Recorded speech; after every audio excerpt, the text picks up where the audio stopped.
Hello and welcome to Association Chat. This is your number one spot where we warm ourselves by the virtual fire with topics of the day, welcoming thought leaders and trailblazers alike to join up in this online home for the community.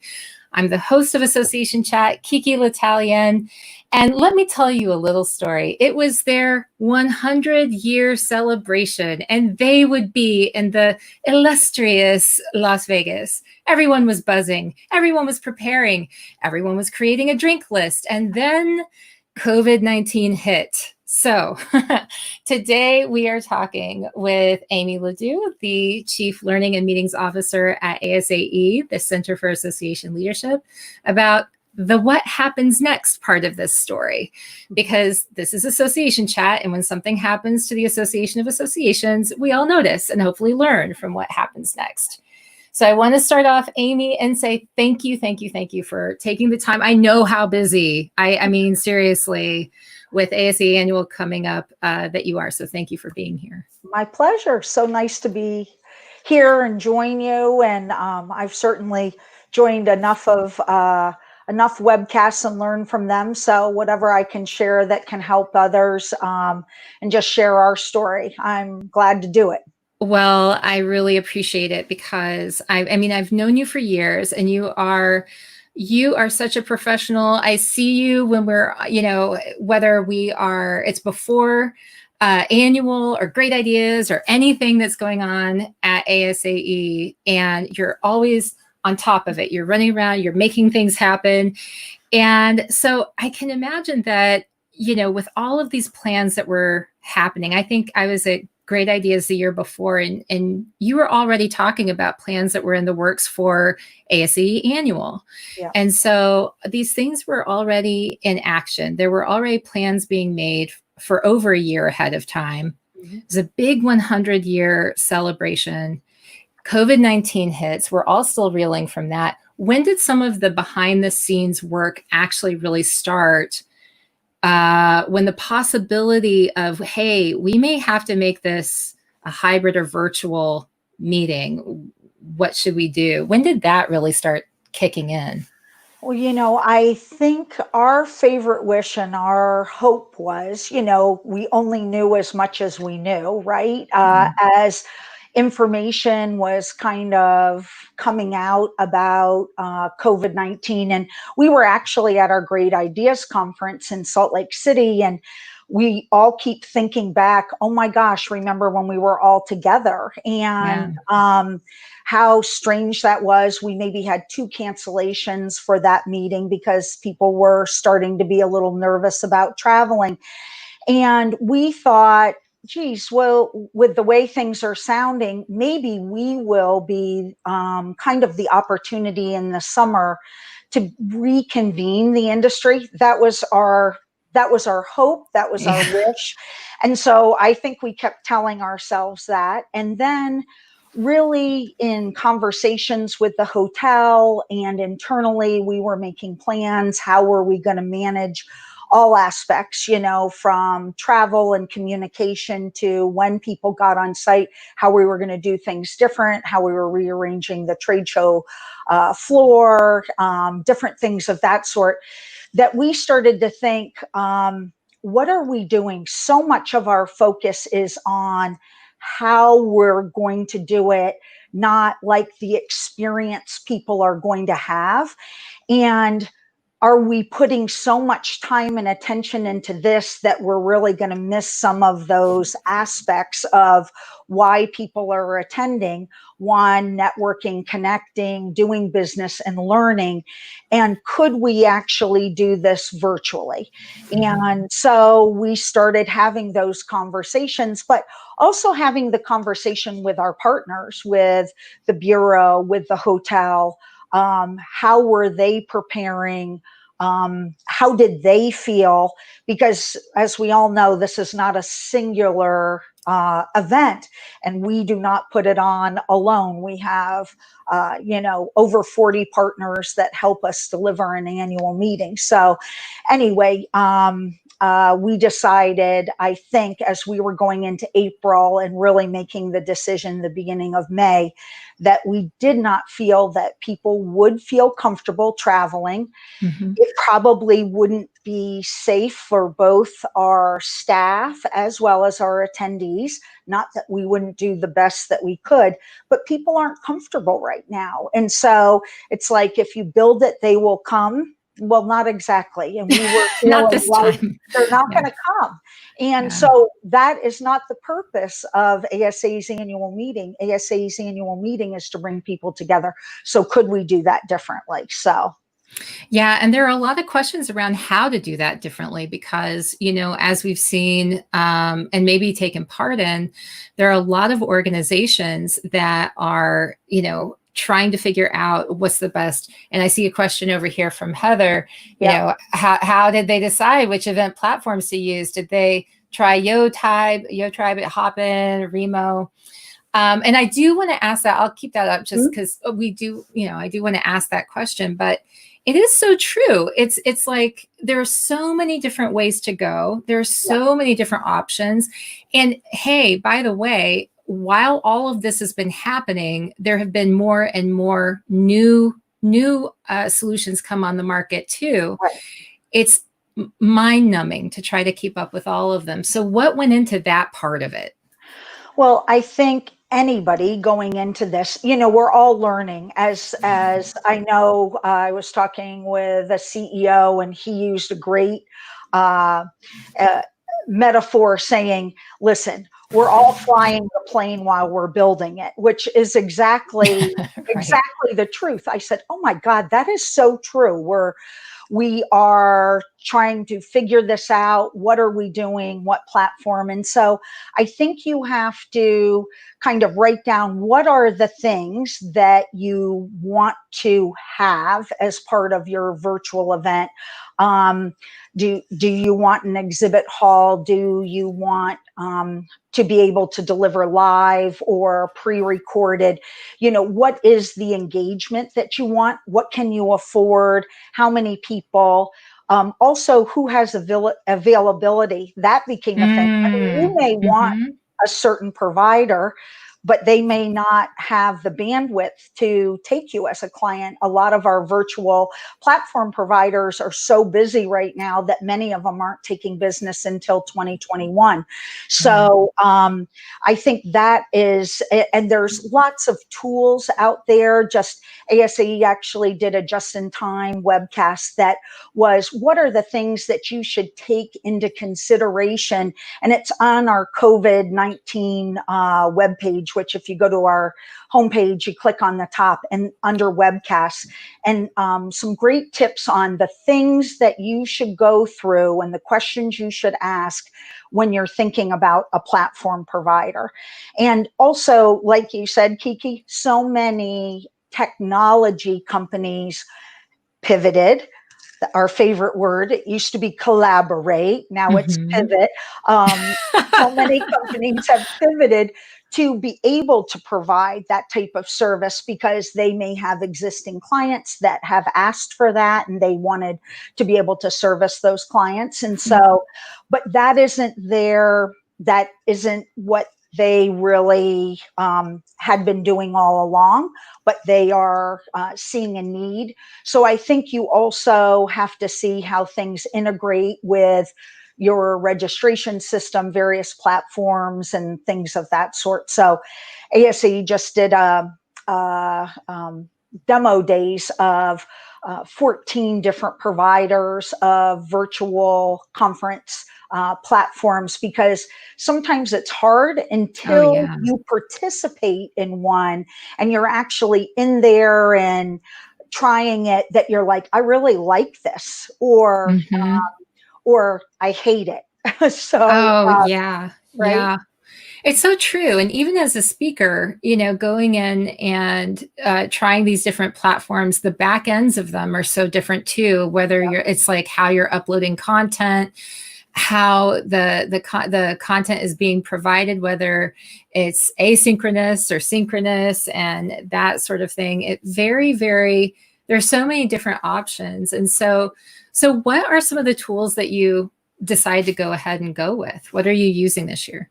So we're with a company called Intrado, and they do have all the aspects of being able to.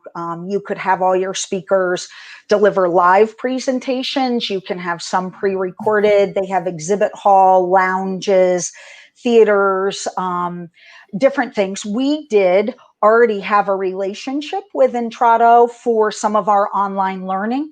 So that did go into part of our decision making. We already had an existing relationship, and I am a believer in if you have somebody that you're working with and they also have a product that can serve another need, then why not look at that? And so we certainly did that. And but you have to look at each event. When we did our membership marketing conference, which we turned around in about a 3-week time frame, we took about 1/3 of the content and we worked with really an LMS system that we are looking at to be providing ASAE's online learning. And they said, we could help you with this. And this, again, was not exactly their niche, but we thought this is a great opportunity to work with them and see how it is to work with them. And we were providing that event at no charge, and it went beautifully. It was pretty straightforward. We did offer 3, concurrent sessions, a keynote, and then had multiple time banks, and then linked out to a Zoom to have a happy hour. And that worked great. And it was easy peasy. There were you couldn't go over to a lounge but we didn't need to. We took content that we kind of said, hey, out of the 40 sessions that we were going to provide for this event, which of these sessions are like have to know now? Like which of these sessions do people need this information now to help them move forward? So we offered like 16 sessions, did it in about a 4.5, 5-hour time frame. And so that worked beautifully. And that would work for a lot of our meetings. So just because we use one platform for our annual meeting doesn't mean that that is a fit for all of our events. And so now we're talking about our technology conference, which is coming up in December, which we have decided that our events through the balance of 2020 are going to be virtual, which that's, talk about working with speakers and content experts. Hey, I know you were going to provide an 1.5-hour session. We really need you to do it in 45 minutes, 30 minutes. So you have to have folks that are flexible. And I would tell you, most people are. And we also, even as we were talking to them about the annual meeting, how has your topic changed in this new environment? And can you bring some of that in? It's not relevant if you're not talking in the now, right? So when we selected the content for the annual meeting, when we were going to be face to face, the content was, picked, and maybe that's not so critical right now. So we asked each of the speakers, bring in some context of, then and now, and then the future. So, and I see Rachel saying that proves that the event design is the cornerstone to the online experience long before the platform is chosen.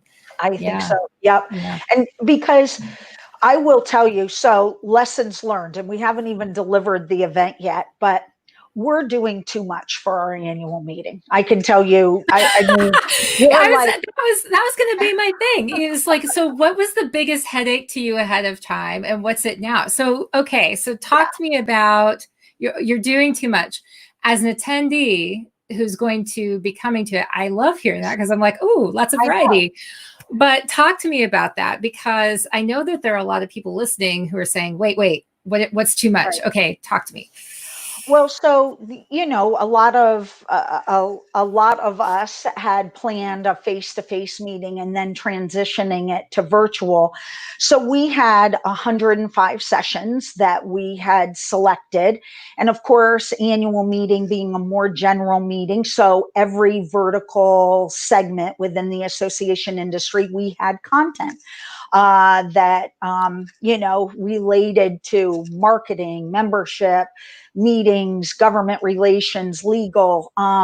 So we kind of said, well, we already have this content, right? So how are we going to tell these 20 speakers you're not being selected for the annual meeting? Do we cut out various vertical segments of content? We haven't done the annual meeting virtually before. We don't know who is attending the virtual meeting. So we kind of said, well, why don't we provide it all, right? So that makes sense. We have it. Wow. Let's just have. Yeah. But I will tell you, so for you and those that might be listening, and if you haven't signed up, please do, because why not? It's free for members, and it's very little cost for non-members, $99. But we I think we kind of said, well, sure, let's do it. Let's ask speakers if they are able to kind of modify the length of their sessions. There were some sessions that were pre-conference sessions, and there were also sessions that were half-day programs or even Ignite. And Kiki, you've done it. Right. I Yeah. just didn't feel like they would translate, and Yeah. from the in-person and how dynamic they are.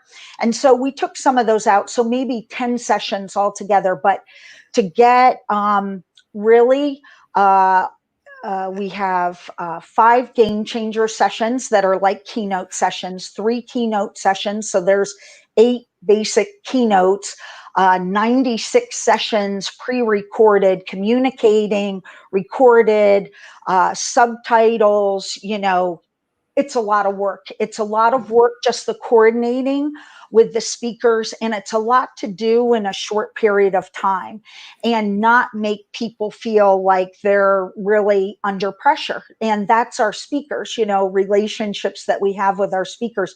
So we actually are working with an outside company called Matchbox to help Mhm. us help record many of our sessions. Only because of the time frame that we were doing it, they offered some great training. That was important.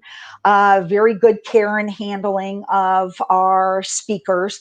And we're also working with our production company that we normally use for our big keynotes to create videos, to tape our keynotes, provide those intros and background, because we want it to have a feel of the annual meeting. This is our 100th anniversary. We don't want it to feel, I guess, homegrown. Certainly, there will be those conversations, but we wanted to make sure it was professional, and we wanted to make sure that we could get the content across. And if people missed it, that they could come back and watch it. So we have multiple partners that are actually helping us develop. Even some of our business partners are helping create some experiences like margarita making and yoga. Puerto Rico is doing the yoga session. So you get to choose. If you're not interested in yoga, you don't have to participate. So again, adding a lot of stuff so that people can kind of map their own journey. I And that think will that be different for everybody, right?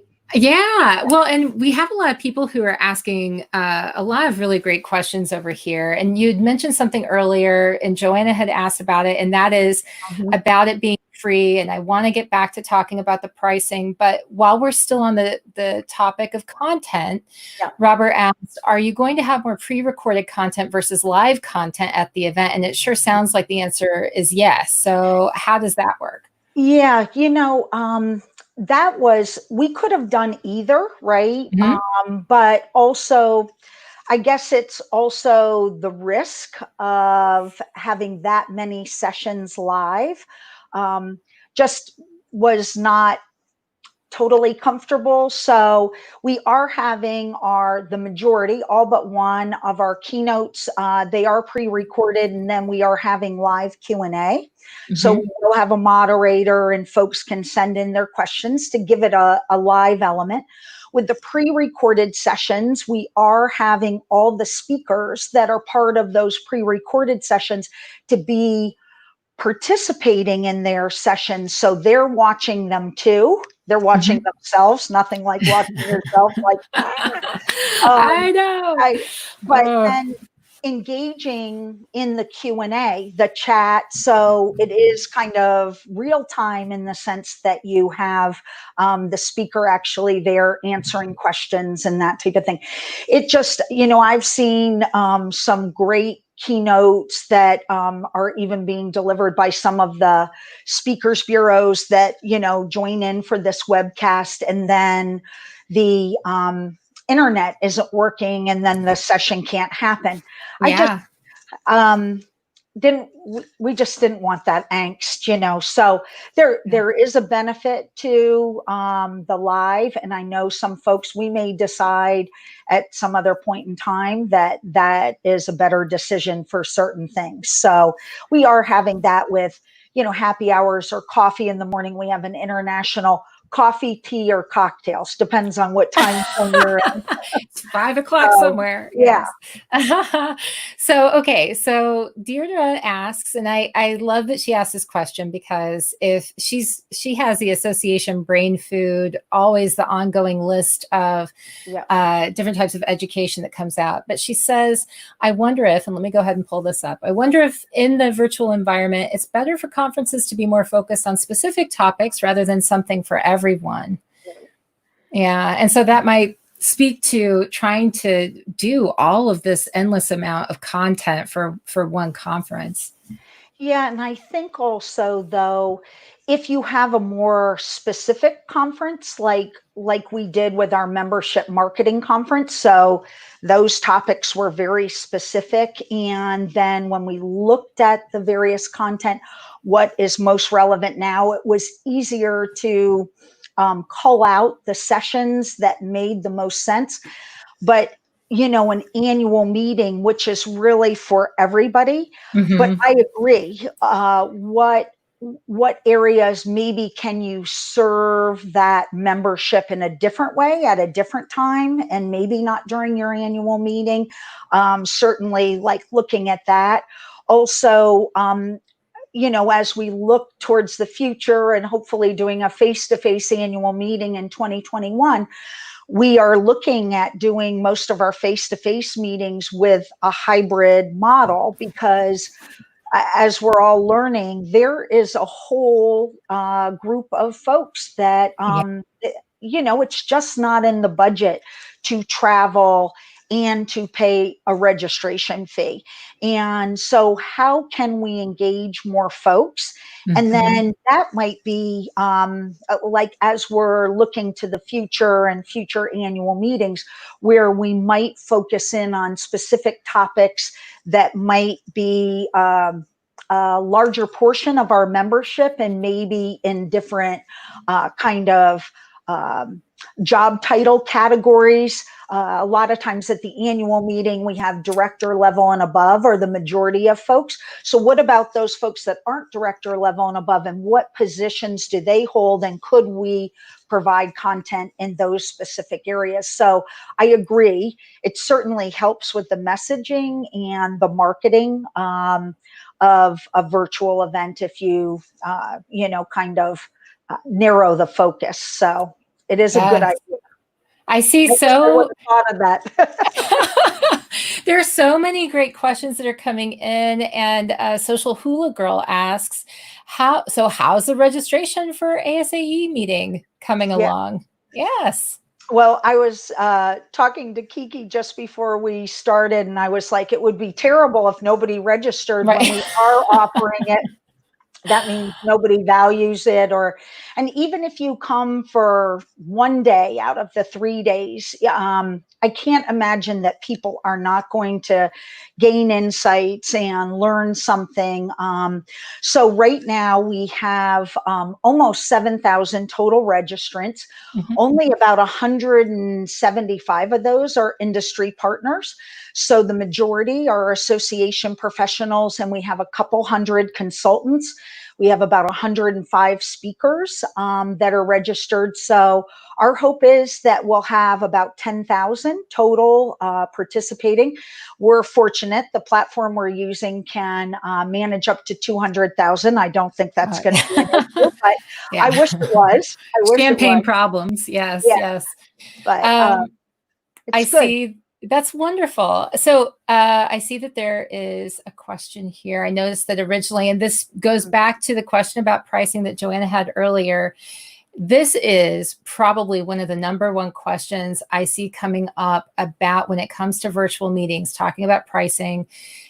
So ASAE, you would release the pricing, and then it turned out that it was open up for free for members and greatly reduced for non-members.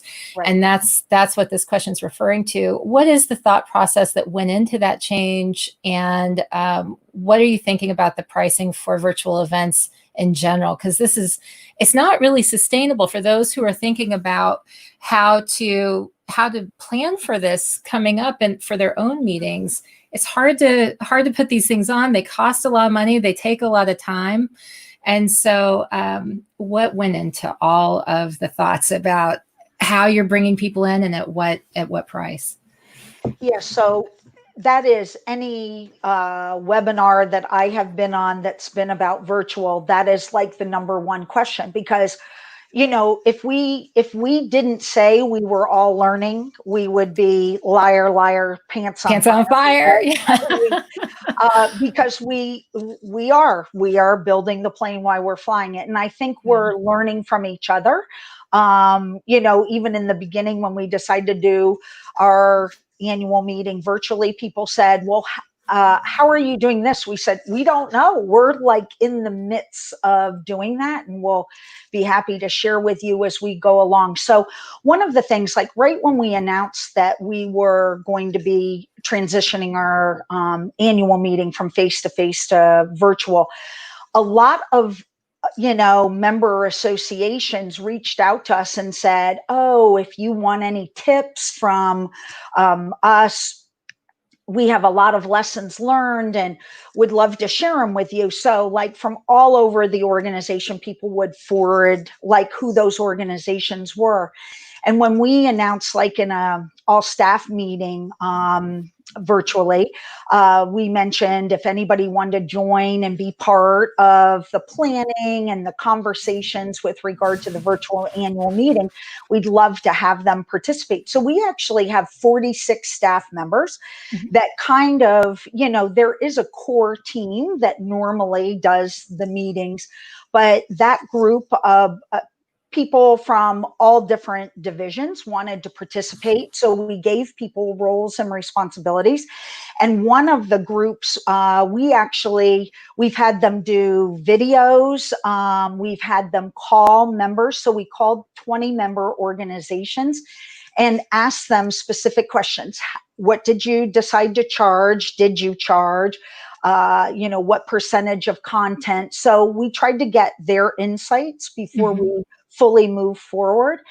And the majority were anywhere between 30 and 50% of what the face to face registration fee was. And some organizations had decided to do a portion, not like the full content, but a portion at no charge. I think a lot of us have done a lot of things for our members at no charge because we're just trying to meet a need. Yeah. So we kind of took that and we basically did 50% of what the face-to-face cost was. And then in looking at it, as registrations were coming in, they weren't coming in by like droves. And we really said, obviously, some folks indicated, I just don't have the budget. Our professional Yeah. development budget has gotten cut.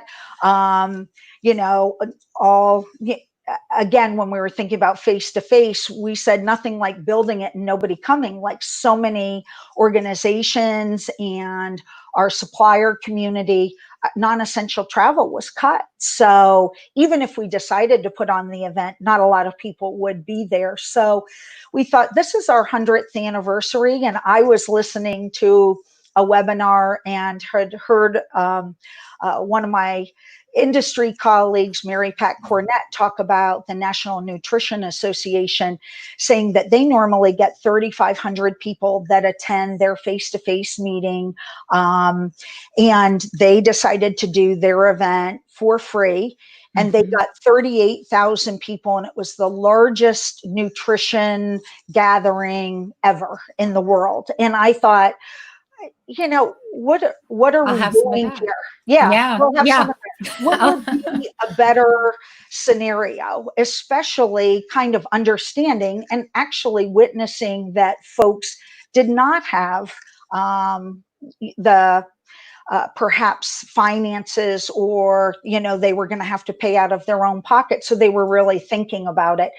So registration wasn't where we thought it would be with a virtual. It wasn't bad for a face-to-face, but and we just said, for our 100th anniversary, and to deliver what the community needs and to bring the community together when they need to convene, unfortunately not face to face, Yeah. what makes more sense. And so we just decided, with our leadership, our board said, no, we agree, this is what ASAE should be doing.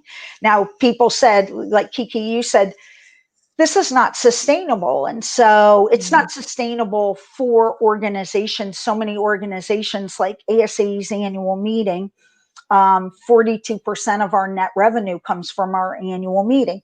We can't always offer it for free. But this hasn't been a banner year for most organizations. And so, It hasn't. What's been so going on? Yeah. yeah, Yeah. so we thought this was the right decision for now, and it has made us rethink about the virtual pricing. Uh, that because of the free, people will start to charge again, but I think the price is really being pushed down.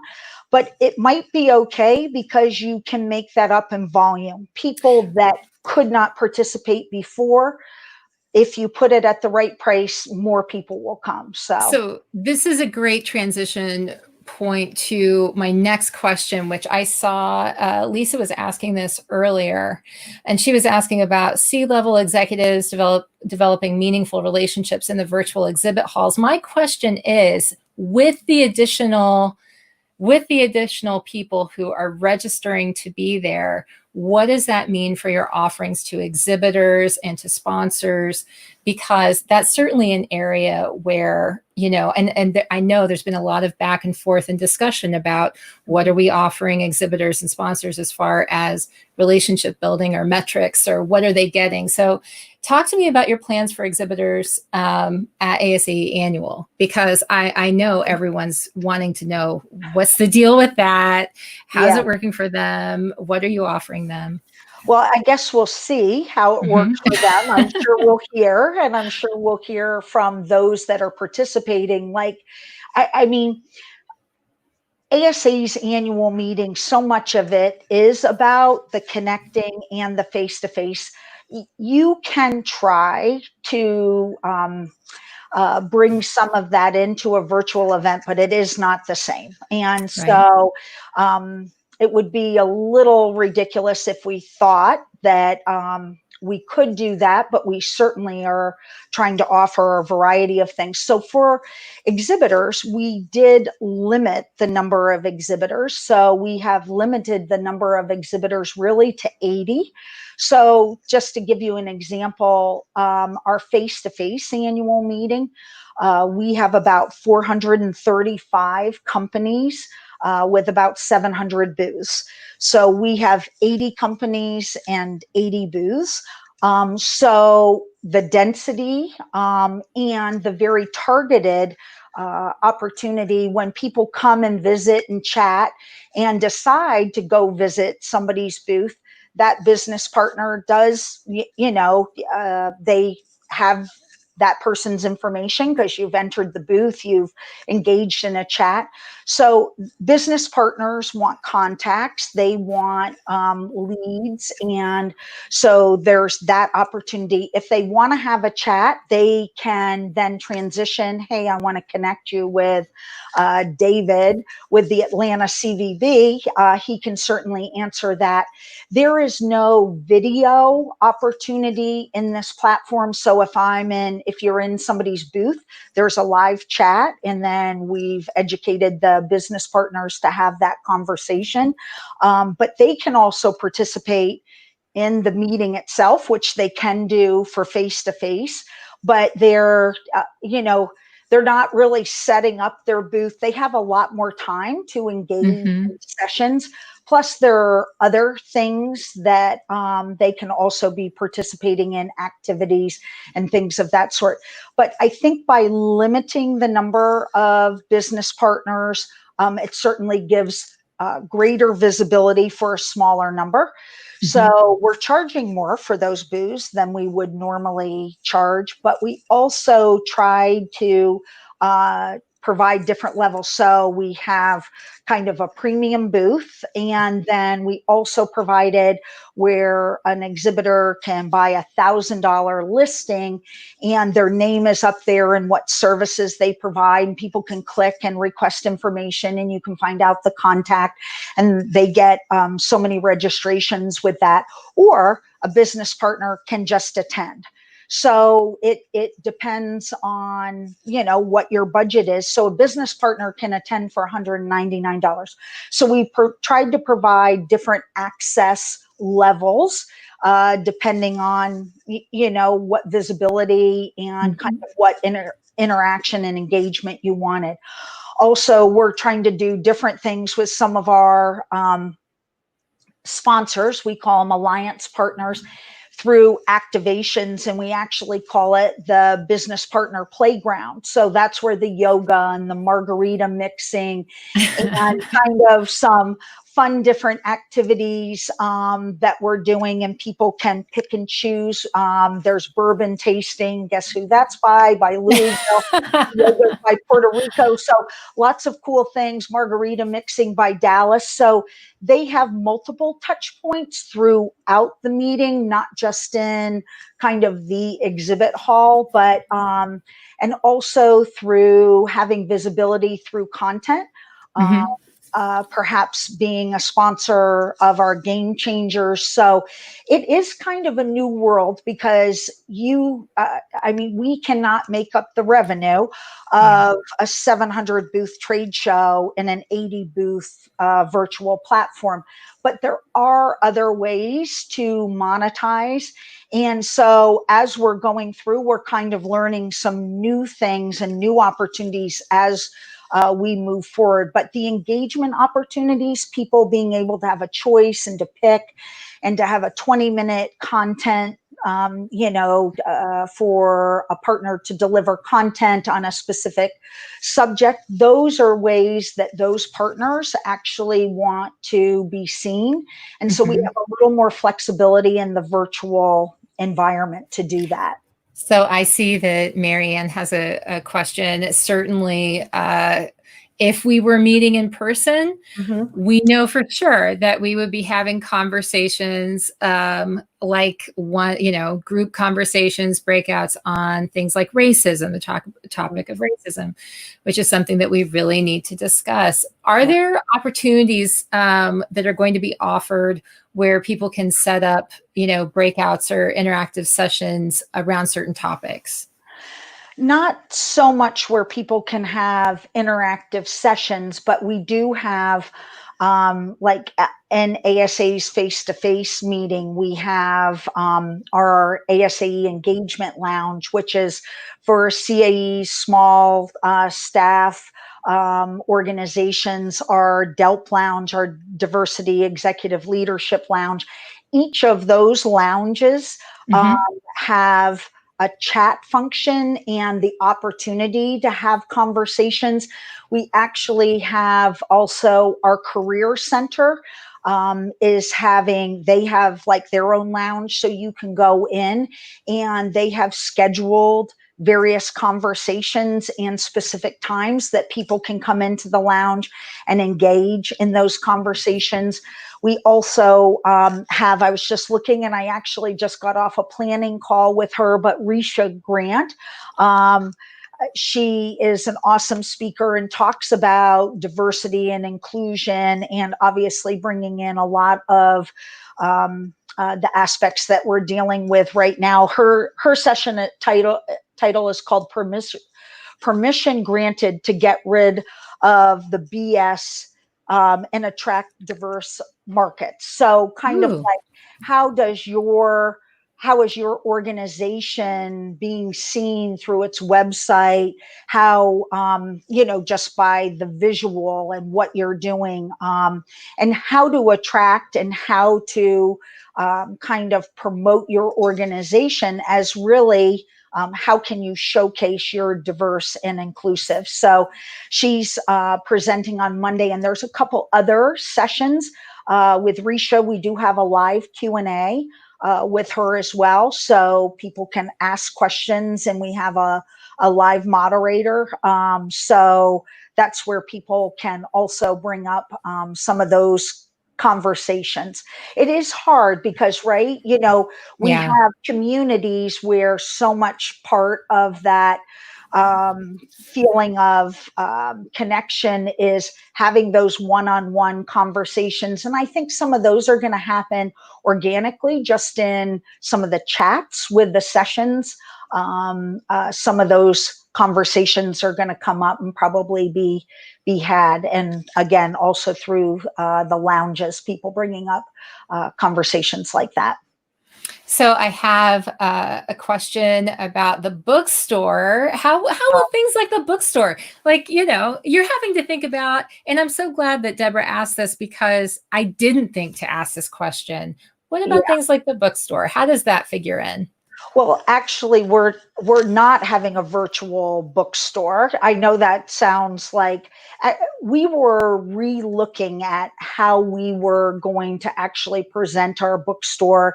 We were starting to get less traffic. Our bookstore is online, I know that there is that touch and feel type aspect. Let me flip through, read the foreword, that type of thing, because you have that 5 or 10 minutes right there in the face-to-face.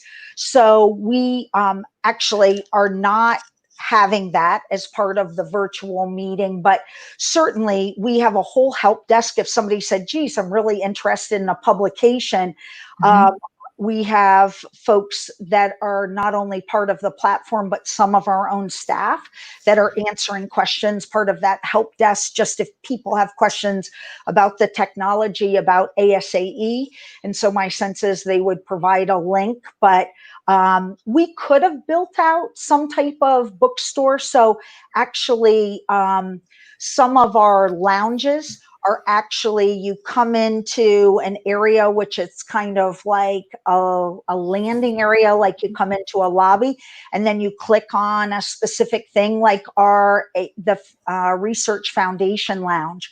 So you can click on a specific booth, and you'll be able to find out about all the research that's happening, and there's downloadable documents that obviously you can download, and you can also have a chat within each of those booths. But we just decided the bookstore didn't make the most sense. So So we didn't conquer that, I guess you would say. Yeah, not this year, Deborah. Who knows what's happening next? We don't know what's happening next for sure. Deborah can tell us what she's doing with her book. Yeah, Deborah, tell us what you're doing.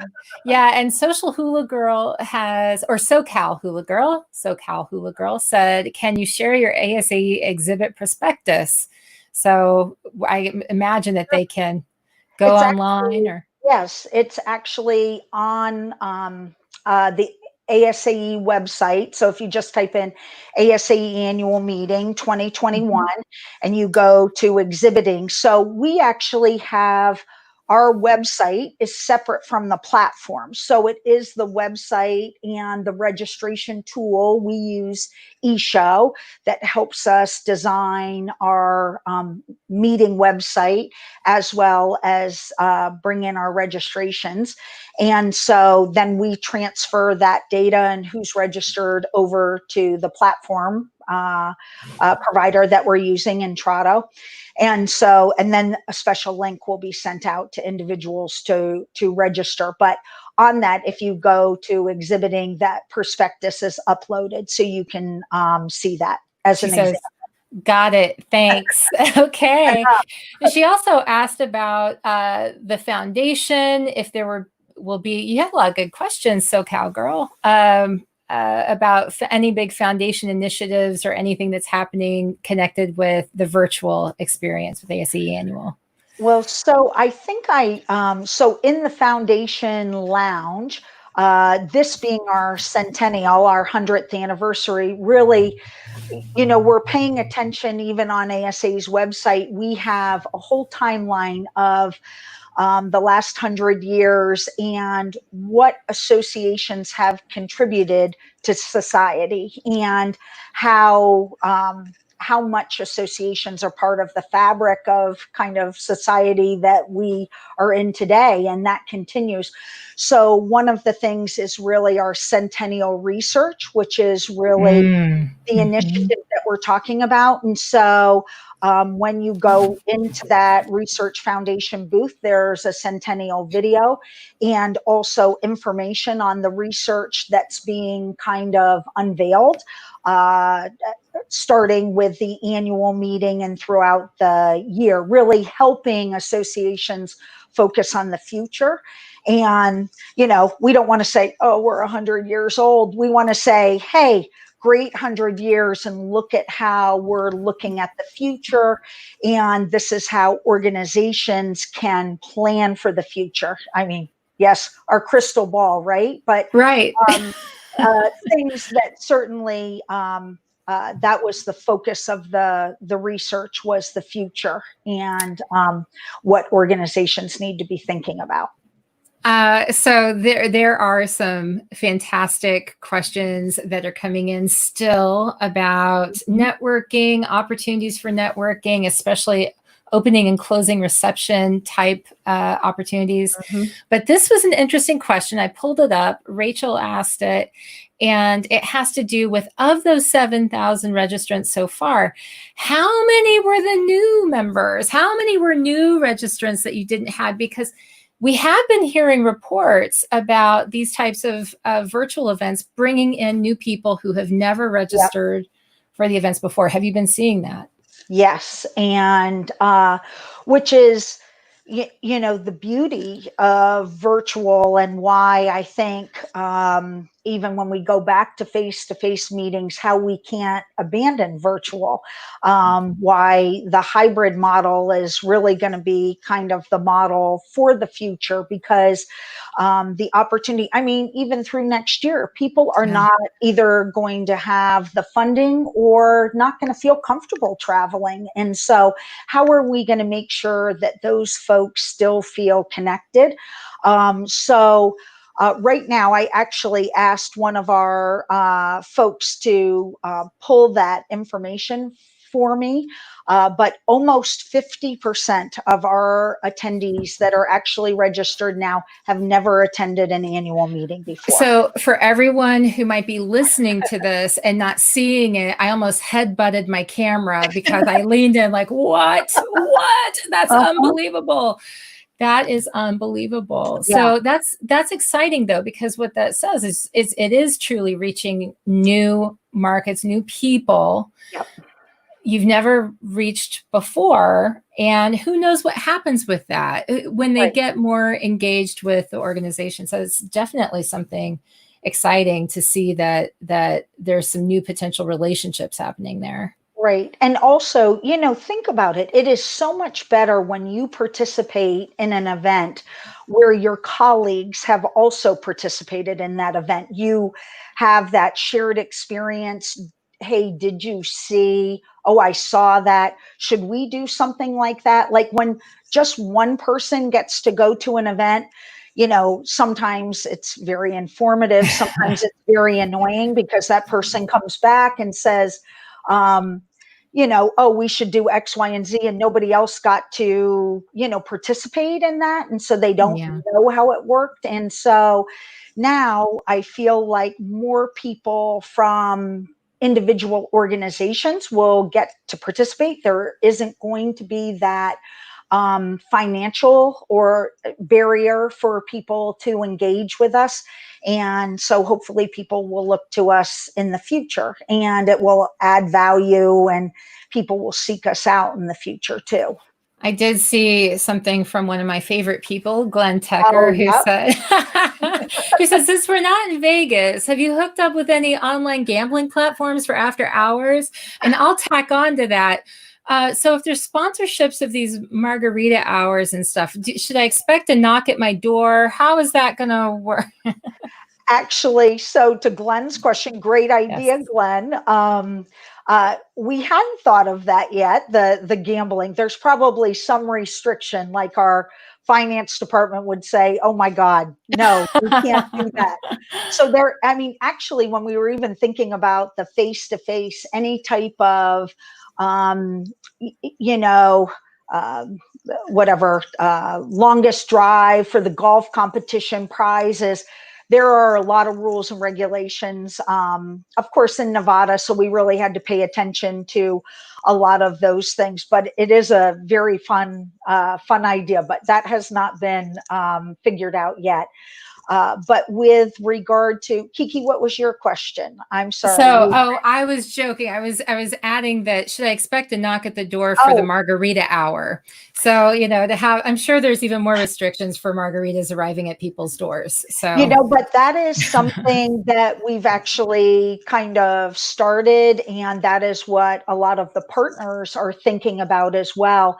If people are mhm. willing to give their, because a lot of people still are not in their offices, but they're at home. That is actually even for our board. We're doing like small packages. We haven't decided what yet, but even for volunteer committees, what are some things that we can do? There's actually been some very creative pivots from like DMCs that are actually creating packages with paddles that you can hold up and like Yes. candies and things Yes. to keep you engaged and post-its and markers and things of that sort. And I thought, what a great idea. And you can personalize those type of things. So some of our actual even volunteers have said, hey, I can create a package like that with fun bingo cards. Like if you see a cat cross in front of the computer screen, you get to put a dot on that bingo square and things of that sort. So I think those are good because we're all a little burnt out from, but what a creative idea. And so, uh, with regard to margaritas, that is a question, and we're working on that to It's perhaps a make that very happen. serious question. I mean, Very serious. let's talk about it.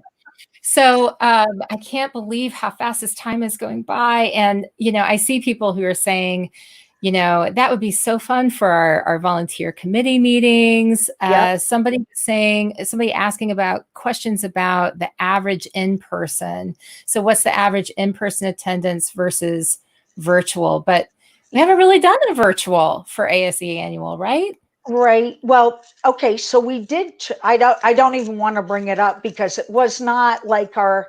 I think I'm just going to say we were ahead of our time. That's a good way to say it. Sure. We did try a hybrid in 2010 when we were in LA, and we did a virtual event. And we had about 175 participants with the virtual. We had almost 6,000 for the face to face.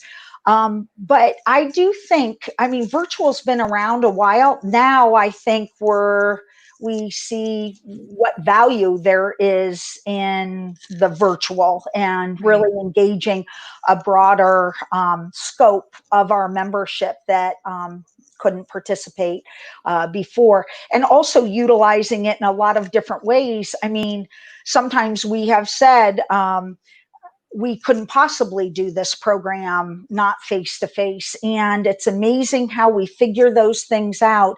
And now, actually, as we're thinking about programming as we move forward, we're planning for both face to face and then what are the things that we would do different for virtual? How would Right. we condense that schedule? What would we charge? So we have both options. I mean, let's hope that we don't, it's just when's the next crisis, right? So When's the I next think, crisis? right, Yeah. our business continuity for all of our organizations is how do we make sure we're not caught so flat footed? And it's not just associations, it's almost every industry segment. So, how do we make sure we're ready to then transition? I don't want to have to go through the whole tap dance again. No. Um, it's amazing that we all did it. We learn a lot from it.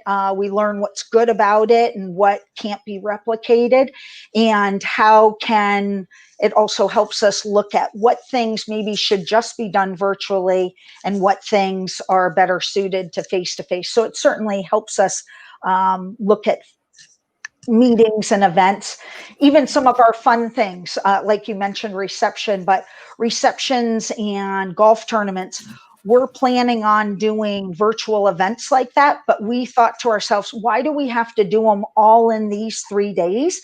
Why don't we Right. spread them out throughout the year? So a lot of our foundation fundraisers, activities like that are going to be happening in a very different way. But they are activities and they are award events and things of that sort. But we said, do we have to jam them in these 3 days? No. So we're spreading those out. So those Yeah. are to come. I mean, I was thinking even about the usual, 5K that happens at Mhm. ASAE annual. You can, when you have the Marine Corps marathon that's happening virtually, you can figure out how to do a 5K virtually, right? Right. So Deborah says we have a membership for our entire association, but only two of us attend regularly. Now everyone is registered for the virtual.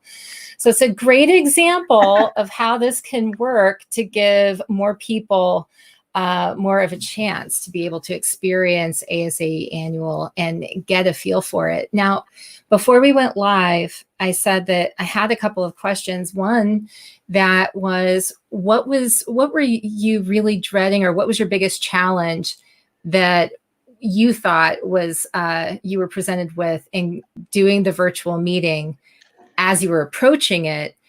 And what do you think your biggest challenge, or what do you think your biggest challenges are right now in this part of the process?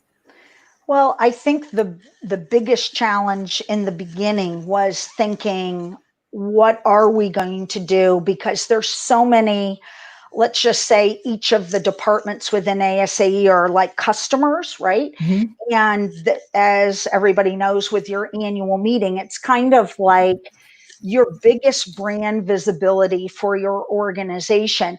So everybody wants a piece of that pie. So how are you going to tell this customer, sorry, you can't do X, Y, and Z? And so, how are we going to do all of that when we only know so much about this platform that we're going into and we're kind of building it as we go? So, it was like, what we've kind of said to people, we think we can do this. Are we really going to be able to do it? And will it deliver well? And I guess you just can't worry. You can lay out your best plan. Plans are just that. It's a plan. So, and we learn from it, and then we will take those lessons learned as we are looking at our technology conference. What are some of the things that we've learned just with the couple virtual events that we have done? And what are we going to do different? Like not as much content, shortening the day, maybe not having it in 3 sequential days, doing it in multiple weeks. We discussed all those things. And for a lot of reasons, we decided not to do some of those things. But I think it's just not really knowing and how you can deliver. Then when you become familiar and you start to do more, then you feel more comfortable. So I guess it's nervous about kind of plodding through and trying when people say, hey, you're the tada, and so what are you doing? And we're like, and so, and really taking the best information. And we really have an awesome staff team, and they have been so engaged, and they're nervous too, but they have been very eager and have just jumped in. And like I said, some of our team members, they have created, I'm not even going to tell you, but have created some unbelievable videos that kind of replicate some of the things that we do on site. And they organized it, and we did it internally, and we didn't pay any money for that. So it's just awesome. I'm like really proud of them. So I think people like learning. Yes. And so now it's just hopefully how people comment, right? How people, hopefully people will get what they want out of this event, and they feel that their time was well spent. I'm hoping for many more positive comments than negative comments. We take all the negative comments and we really take them to heart, and make sure that we utilize them in the next event that we do. It doesn't, it makes you feel a little bummed out, but you're like, yep, we know that. Yep, good. Thank you for reinforcing that. So the good and the bad, it just helps us for the future kind of with lessons learned. So hopefully we'll make sure we deliver a valuable event to both our industry partners and our association professionals. Well, I can't tell you how thankful I am that you took the time to talk with me today, to talk with all of us. We've had so many people who are typing in and sharing, they're so thankful that you shared your wealth of knowledge at a time when people need this kind of information. And I know you're super busy, so I'll let you get back to your day. But thank you so much for talking with us today, Amy. Thank you, Kiki. Thank you, everybody, for listening in. And I hope that you join us for the virtual, and look forward to your comments and feedback. So good luck. I know we're all working through this, and I think we're all doing a pretty good job. I think so too. All right. Well, thanks everyone for joining us today. I really appreciate your time. And until next time, everyone, keep asking questions to learn every day. As Joseph Campbell once said, the cave you fear to enter holds the treasure you seek. Have a great rest of the week, everyone.